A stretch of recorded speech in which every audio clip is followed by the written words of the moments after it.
Hi everyone, this is Arlene. I'm here today with a video tutorial for Lindy Stamp Gang.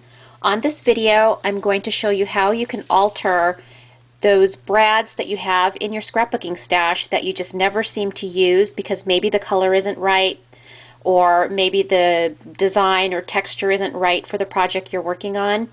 Well, this brad that you see in the middle of this flower used to look like this.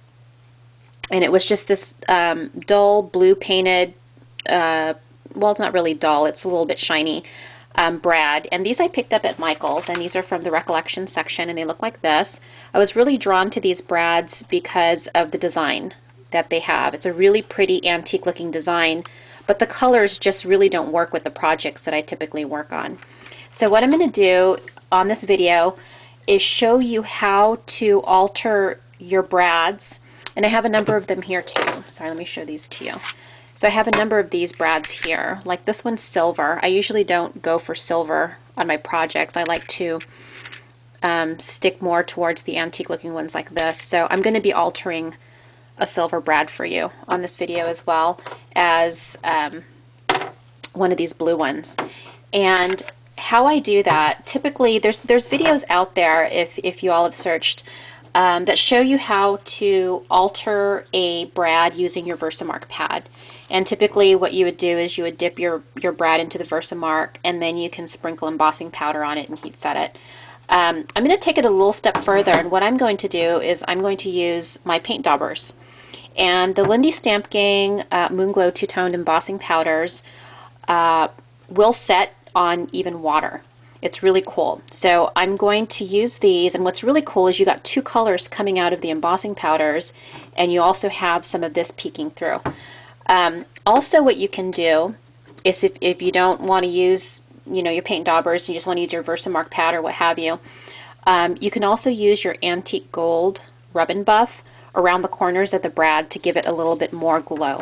So on this particular brad, it's basically all of the midnight gold, and I can't say this word, obsidian. I hope I said that okay. I used that on the entire brad, but I edged the brad with some of this rub and buff, and that was to accent around the edges a little bit more with the gold. So really pretty. I love how that turned out. So let me hold it up so you guys can see that. Let me talk about this flower for a little bit. So these flowers are actually from the Floor Boutique container of Recollections flowers that you can pick up at Michael's. What I did, and I want to introduce some of these newer colors for you, and these were released on the Lindy Stamp Gang website around the holidays, around Thanksgiving. But this top color here, and it's so pretty, it gives all of this iridescent shimmer, and it's perfect for Valentine's Day. That one is Cotton Candy Pink, and you can purchase this in a Little Lindy's kit if you go to lindystampgang.com. And then this bottom color here is really pretty. I'm in love with this pink, and this is called Hottie Patati Pink. And basically the way you use your sprays is you stick your flower into, and these are just the tan flowers. Okay, I'm using this color right here. You stick your flowers into your spray box, and you basically just spray enough Starburst stains to cover. You don't want to soak the petals, you guys, because you're going to make your petals really limp and soak it too much. So you just want to spray it enough to get full coverage, and then you're going to heat set it with your heat gun. And this is what you get. It's really pretty. And the leaves, I actually daubed them with the Ponderosa Pine Olive Starburst stains. And this one has a dauber top that looks like this. Okay, you can alternate dauber tops for sprays, and it depends on what project you're working on. Typically, if you're coloring flowers, I like to either paint the Starburst stains on or spray them. I don't tend to use my dauber because it smushes the petals when you daub on them. Okay, so that's that flower. This flower here, again, using the same set here, but I used the tan colored ones, but as you can tell, you can't even tell what color I used because the Starburst stains cover the entire, they basically stain the entire flower. But on this top color here, I'm using my favorite all-time color, which is the Golden Sleigh Bells, and it's like near empty on there. And then I have the dark chocolate truffle, and these are fairly new colors as well that were just released at the end of 2010, so check those out on Lindy Stamp Gang website. And then on the skeleton leaves, I use the creme brulee cream, and it's a really nice light color. Again, I have the dauber top on this one because I like to daub the color onto my, and I have dauber tops. Like I said, I alternate dauber tops from spray tops. Okay, and then on this particular brad here, I painted it. This used to be a silver brad. It used to look like this. If you guys can see the difference. And what I did is I painted it first with my butterscotch dauber paint, and then I sprinkled on the Midnight Copper Obsidian on that, and it's like a really nice dark brown glittery color. This is one of my favorite colors. And so I sprinkled that on there, and then I heat set it, and that's what you get. It's really awesome, you guys. It makes the brads look really antique and distressed. It's really cool. So let me go ahead and take you into a tutorial on how I created these brads. Here I'm taking my paint dauber in pitch black, and I'll be using it to dab on a first coat of paint over the blue brad.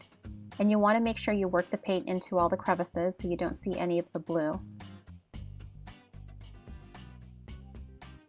Now I'm taking one of my grungy tweezers, and I'm going to heat set the paint to dry it.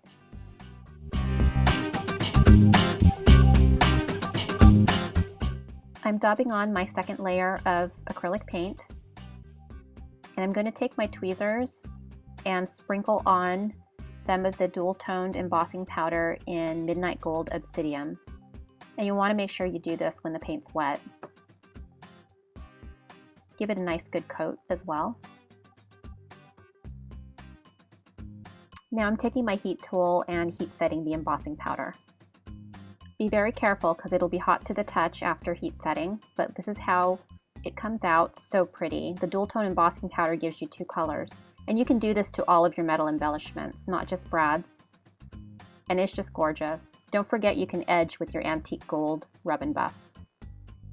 I'm using the same technique here, but I'm daubing this butterscotch paint dauber onto a silver brad and working the paint in as far as I can. Now I won't be doing two coats here, just one. While the paint's still wet, I'm going to sprinkle on randomly the two-tone embossing powder in Midnight Copper Obsidian. You don't want to do full coverage because you want some of that butterscotch acrylic paint to peep out, and this gives it a little bit of a distressed look. I'm taking my heat tool now and setting the embossing powder, and you'll see the embossing powder start to set right here. It's really neat. And you'll see that some of the butterscotch acrylic paint is popping out to give it a worn look. There's a little bit too much popping out on one side, so while the brad is hot, or while the embossing powder is hot, I'm going to dip it into the embossing powder again so I can cover up some of that open space. So here's the flower I created with the brad, and here's the brad we just created. Really pretty. And I'm just going to share with you the other brad again. Super fun. So I hope you give this a try. Visit Lindy Stamp Gang at www.lindystampgang.com for product information and ordering. Thanks for joining me.